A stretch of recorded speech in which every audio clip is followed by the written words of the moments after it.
street class at World Cup Finals, and I also race sport front-wheel drive during the rest of the season.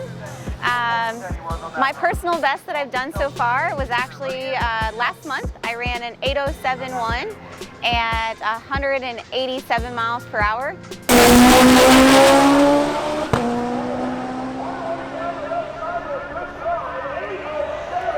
And so that's been pretty awesome. It's been a progression over the last 2 years. I have a new chassis, but I've been racing for about 15 years in different levels of front-wheel drive racing.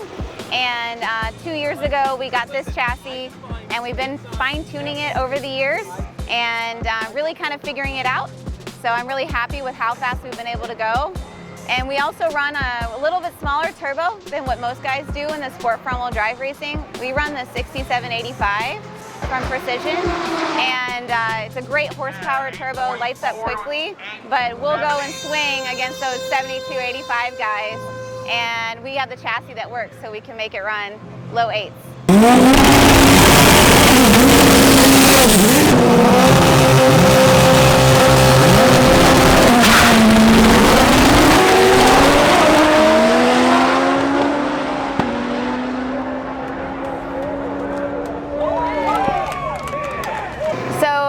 In this car here, I'm running a B-Series platform, so I'm a B18C. It's built by 4-piston engines, and it has an aluminum rod. I'm running roller rocker from Ferrea, and then I'm running web cams. And I have a Ramy Racing bottom end. And on my setup here, I'm also running Speed Factory forward-facing manifold. I have the Precision 6785.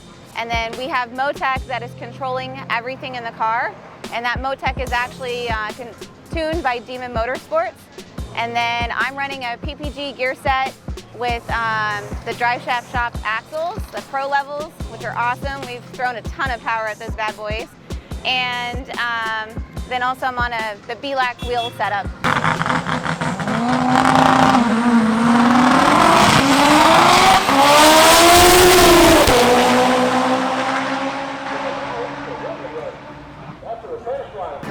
So as I mentioned, I've been racing for 15 years.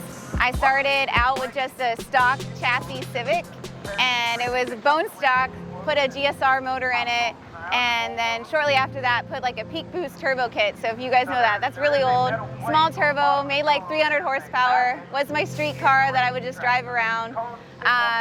We cranked the boost up a little bit too much, and we cracked the sleeve, so that was the reason I stepped into a built motor, and got my first built motor by 4-piston about 15 years ago, so it's been a long friendship with them.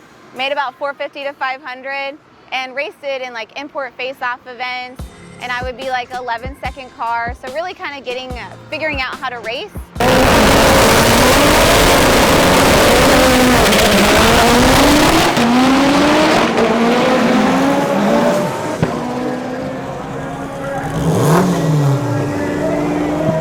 And then we decided over the years to step up the platform with some bigger and bigger turbos. So probably the last like 2015 to 2018, I was running a 6766, and I was a low 9-second car. We would come to import versus domestics and watch. And finally in the stands, I'm like, I think we can race. So we decided at import versus domestics in 2018 that we were going to step up the game. Changed up the turbo to the 6785, changed over the manifold and the intercooler, and just really built the car to go fast.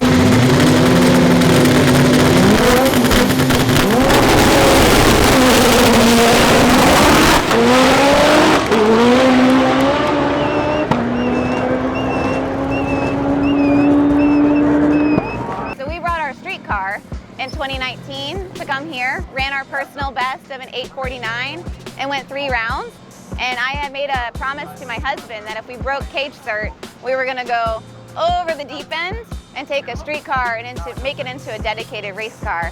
And we ended up coming across this chassis. So we actually have still my street chassis and this race chassis that has all the weight reduction mods that we needed. Because when we raced in 2019, it was full metal, full glass. We barely had any weight on the front end. And if you run front wheel drive, that really limits your amount of short track you can do.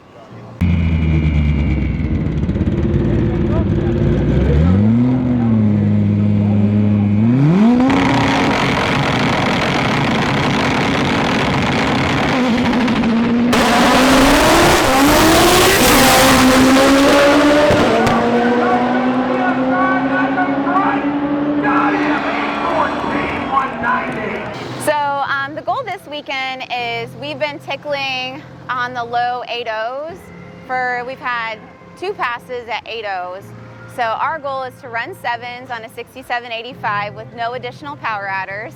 And then really we've been building the last year to come and dominate at this race, and we want to win True Street at import versus domestics.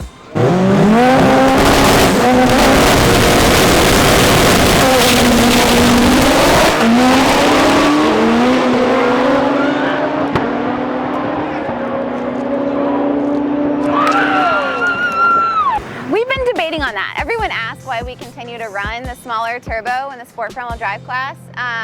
So we've thought about next year maybe stepping up to the 7285, so we have the same amount of power and we can play in all the sport front-wheel drive races.